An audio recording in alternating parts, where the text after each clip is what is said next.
Dan di sini kita bertemu sama Kak Ines ya Kak. Kayaknya boleh perkenalin dulu Kak. Boleh. Nama saya Ista Inasa, biasanya dipanggil Ines. Saya angkatan 50 LNK. Sebelumnya, sekarang itu kakak kerjanya di mana Kak? Sekarang ini aku kerjanya di gedung Centennial Tower, building manajemennya lebih tepatnya sebagai HSE. Jadi kalau misalnya bisa dideskripsikan, HSE itu kan macam-macam ya. Cuman karena ini skup pekerjaannya itu aku masuknya ke building management. Jadi HSE di gedung perkantoran kurang lebih kayak gitu. Kalau misal building list itu Kak, kerjanya tuh ngapain aja sih Kak? Job desk sehari-hari itu sebenarnya banyak dan macam-macam. Kayak pada umumnya sih, yang pasti checklist tuh harian itu pasti ada. Terus habis itu kalau misalnya safety induction itu juga ada, misal untuk kontraktor pemonitor selama 24 jam dari Senin sampai Minggu. Jadi misal karena kita nggak tahu nih, ternyata di dalam gedung kan sering tuh ada info kebakaran gitu kan. Kebakaran tuh belum tentu ada jam berapapun tuh bisa aja ada. Nah itu kita harus selalu monitoring. Kalau misalnya udah ada keadaan darurat, di kontak ada emergency, kita langsung berangkat. Kira-kira kita kan Kak ini belajar etika profesi. Kira-kira etika profesi apa yang diperlukan dalam kerjaan ini? Untuk etika profesi sebenarnya apa ya? Yang penting tuh kalian punya skill, soft skill dan hard skill. Lebih banyaknya tuh sebenarnya ke soft skill sih. Kalau hard skill tuh masih bisa dipelajarin. Kalau soft skill tuh kadang harus seiring jalannya waktu kalian akan dapetin itu lebih banyak. Betul. Terutama pada saat kalian bertemu dengan orang, bagaimana kalian berkomunikasi, terus habis itu kebutuhan apa aja yang diperlukan, itu juga kalian harus tahu. Terus apa lagi ya? Oh, manajemen waktu. Harus benar-benar mengerti gimana kalian memisah mana yang penting, mana yang bisa ditunda, mana yang bisa dikerjakan nanti, mana yang harus didahulukan gitu. Profesi paling enggak tuh kalau misalkan sepengalaman aku ya dari pekerjaan sebelumnya, kalau misalnya ngomongin etika profesi, kalian harus tahu bagaimana cara menghadapi sesama karyawan. Kalian harus ngerti menghadapi atasan gimana, temen kantor gimana, bawahannya gimana. Itu harus belajar. Itu yang soft skill yang harus kalian dapat. Jadi di sini Kakak udah lama kerja ya Kak? Kalau di sini aku 2 tahun. Di perusahaan sebelumnya itu 1 tahun. Kalau misalkan total kerja tuh sebenarnya baru 4 tahun lah ya. Soalnya aku itu setelah lulus D3 lanjut ke S1.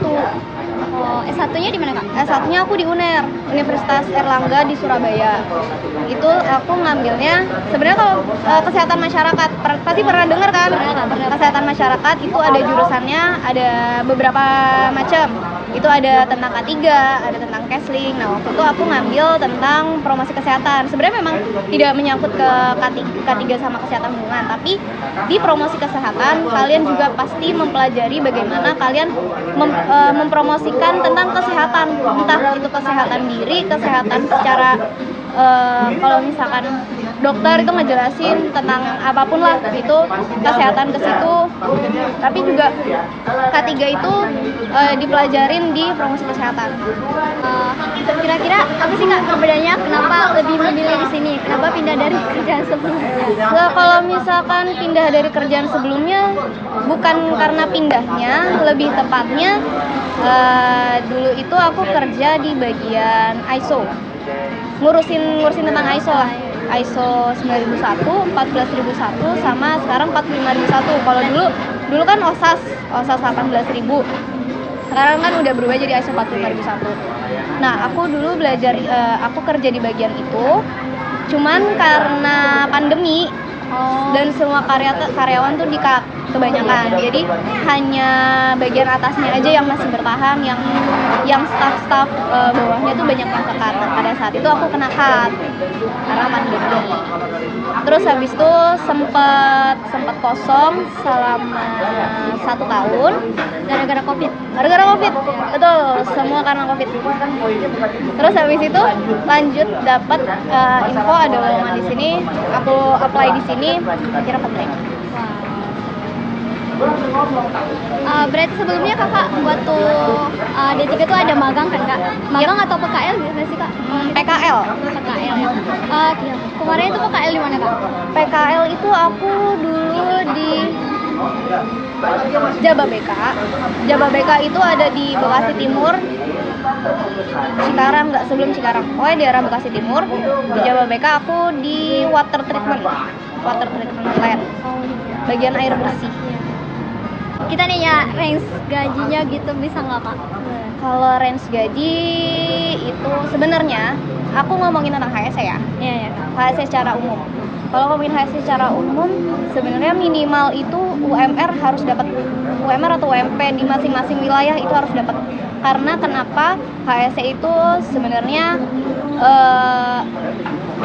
bagaimana kalian membuat program yang untuk mengurangi resiko tinggi.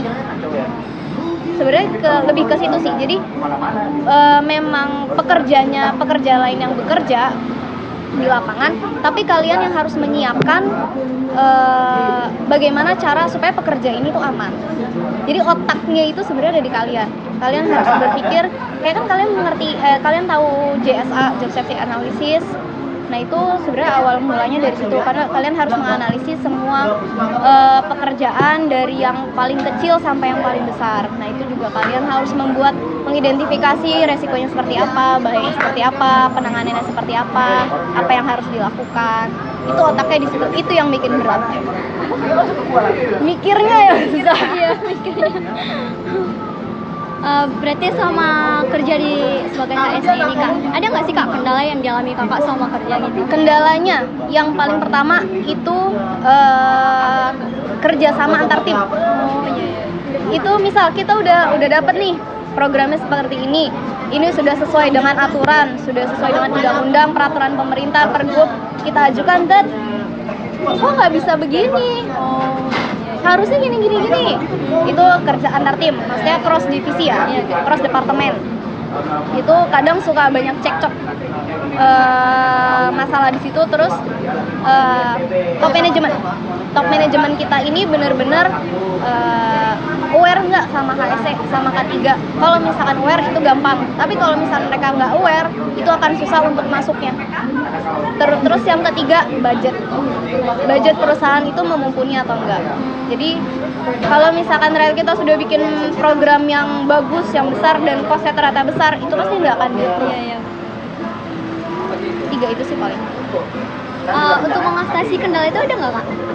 Cara kakak untuk mengatasi kendala Mengatasinya biasanya nunggu keadaan kejadian dulu. Oh. Harus ada contohnya baru ini loh pembuktian kalau kenapa butuh adanya program seperti ini. Bukan dari, soalnya kadang tuh kayak gitu harus ada pembuktiannya. Kalau misalnya nggak ada pembuktiannya itu akan susah. Balik lagi, top manajemennya aware apa enggak. Kalau misalnya top manajemennya itu aware dan ngebantu kita sebagai tim HSE, dia mah oke aja. Paling kita tinggal nyari budget yang agak minimal gitu ya, setidaknya udah ada. Kalau misalkan top manajemen yang nggak aware, susah banget. Jadi kita memang harus lebih tepatnya pelan-pelan, slowly but sure, ngomong ke atasan, Pak, Bu, ini loh sebenarnya tuh kalau misalkan nggak ada ini nanti akan kejadian gini. Nanti kedepannya misal pekerjanya kecelakaan, terus habis itu dari perusahaan pasti akan ngeluarin biaya akan lebih besar lagi. Jadi dikasih pengertian. Mungkin sekian ya kak. Kita udah mendapatkan ilmu yang banyak nih tentang dunia kerja gitu. Banyak banget. Terima kasih kami ucapkan atas kesediaan dan waktunya kakak. Kami mohon pamit. Ya, Terima kasih. sama-sama. Dadah.